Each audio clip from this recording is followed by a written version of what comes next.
or make sure he don't drop it in certain places. I have no problem sitting in the court of law, doing my due diligence. The moment that headline graced our social media feeds, the internet exploded. Diddy's own former bodyguard is ready to spill the tea in court. Because of course, nothing screams loyalty like turning on the guy you literally used to take bullets for. Hip-hop forums, legal experts, and every couch-bound crime solver suddenly transformed into legal eagles overnight. The idea that Mr. Human Shield himself would now be pointing fingers across a courtroom? Truly straight out of a budget drama script. And in the sacred, ever-so-honorable world of celebrity security, where silence is golden and loyalty is supposedly everything, breaking that oh-so-holy code? Yeah, just a minor career hiccup. Or, something slightly more dramatic. And now, enter Marcus, aka Ronald Uncle Ron Smith's right-hand man and seasoned guardian of the rich and reckless, dramatically stepping into the limelight to announce, surprise! He got subpoenaed and is totally ready to spill every last secret. Apparently, Marcus has been waiting years. Yes, years, for the feds to finally ask the right questions, as if he's been pacing in a dimly lit room, just itching for his dramatic monologue. Now that the spotlight is his, he's promising a full backstage tour, hushed commands in Parisian hallways, mystery flights shuffled like a deck of cards. You name it. Of course, all this comes just as Diddy finds himself neck deep in legal drama, because apparently, maintaining mogul status requires a side hustle in hush money, intimidation tactics, and ultra-exclusive parties that sound more like covert ops than social events. According to federal docs, luxury shopping trips just so happen to align with NDAs, which we're sure is just a coincidence. And let's not forget those encrypted group chats that apparently doubled as event planning and privacy lockdowns, complete with codenames and phone-snatching protocols. But don't worry, the defense says it's all just normal celeb hosting stuff, and the feds are clearly overreacting. Because nothing screams innocent fun like using encrypted messages to plan who gets picked up, who gets gagged, legally of course, and who gets their phone confiscated at the door. Meanwhile, Marcus claims he can tie it all together, because who better to clarify years of elite party logistics than a bodyguard turned whistleblower with a front row seat? Marcus has a resume, all right. Hired back in the glory days of the late 90s through a private firm that apparently specialized in babysitting celebrities with more drama than the Oscars, Marcus quickly ascended the elite ranks, from guarding yacht parties in Cannes to midnight studio sessions with artists who apparently needed military-level security just to record a verse. He fondly recalls evenings where triple-locked doors kept out mystery guests whose names were so VIP they didn't even exist on paper. And let's not forget the flying doctors. Yes, actual medical staff booked under fake names, airlifted in and out before sunrise like they were part of some covert health mission. Totally normal. But Marcus isn't here for one scandalous bombshell.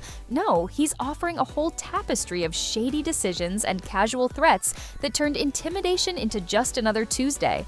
And those memories? Crystal clear, down to the brand of hallway surveillance cameras and the exact denominations of cash crammed into those oh-so-subtle designer duffel bags. He says he never planned to unpack his mental vault in court, but Uncle Ron's sudden departure, changed everything. Speaking of Uncle Ron, the man practically became an urban legend overnight. Last December, he dropped a video accusing Combs and Jay-Z of being behind Biggie Smalls' murder, because apparently East Coast rap supremacy required actual wartime tactics. Then, poof, he's dead of pneumonia within a day, and the video disappears faster than a bad tweet. Totally just a coincidence, right? Naturally, the family rushed to shut down comments and erase clips, the usual way people honor a grieving legacy, with a digital scrub down that screams nothing to see here. But Marcus? He's convinced Uncle Ron saw the writing on the wall and went full national treasure, stashing clues and voice memos, thumb drives, and ledgers meant for trusted allies. And wouldn't you know it, a few months later, Homeland Security rolls up on Diddy's mansions like it's a season finale, walking out with hard drives Marcus claims match serial numbers from his last chat with Ron. Now, with Marcus heading to court, the rumor mill's churning harder than ever. Whispers of a Jay-Z and Diddy alliance, not for chart-topping hits, but for allegedly waging war against their rivals.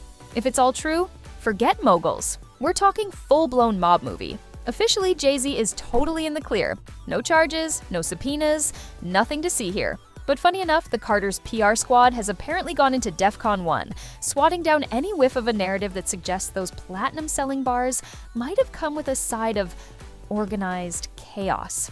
Because heaven forbid anyone think lyrical supremacy wasn't achieved purely through late nights in the studio and motivational Instagram quotes. Meanwhile, Beyoncé is out here doing what she does best, slaying stages worldwide. But word backstage is that her arrival gates now come with more private security layers than a presidential motorcade.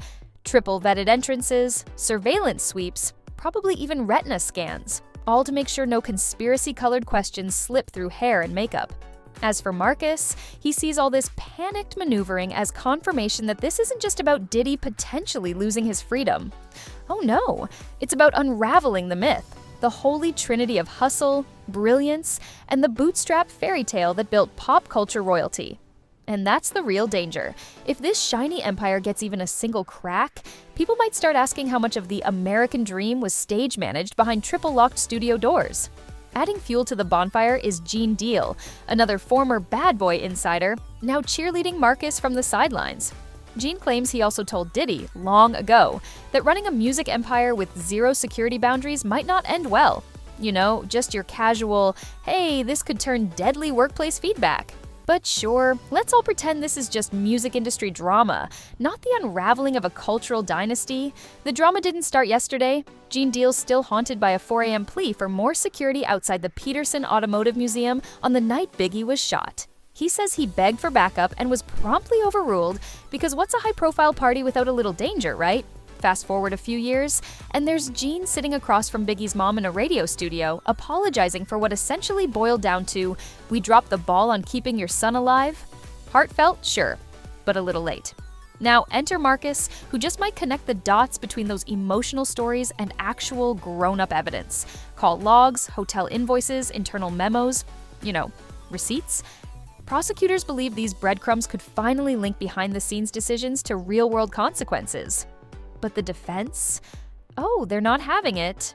They're desperately trying to cut entire swaths of discovery, claiming it's all just ancient history meant to unfairly tug at jurors' heartstrings.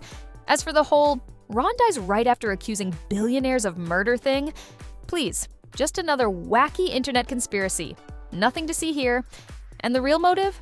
Allegedly nothing more than a bunch of salty ex-employees whining over unpaid bonuses. Of course. Except awkward, Marcus isn't exactly easy to dismiss. No rap sheet, no social media meltdowns, no tell-all book deals in the works. Just a guy with a squeaky clean record, front-row access to the inner circle, and a habit of documenting every shift like it was a deposition waiting to happen. And guess what? Those logs weren't just tossed in a junk drawer. Nope. They were filed, copied, and stashed in a climate-controlled unit under an associate's name, like some kind of personal Watergate archive. If they survive the legal tug-of-war over chain of custody, they might do more damage than any teary courtroom speech. Meanwhile, over in Team Combs' legal department, the exit sign's getting worn out. Attorney Anthony Riccobono's sudden departure didn't exactly scream routine paperwork shuffle. The gossip mill says some buried bombshell may have created a conflict of interest so big even a high-powered defense lawyer couldn't spin his way out of it.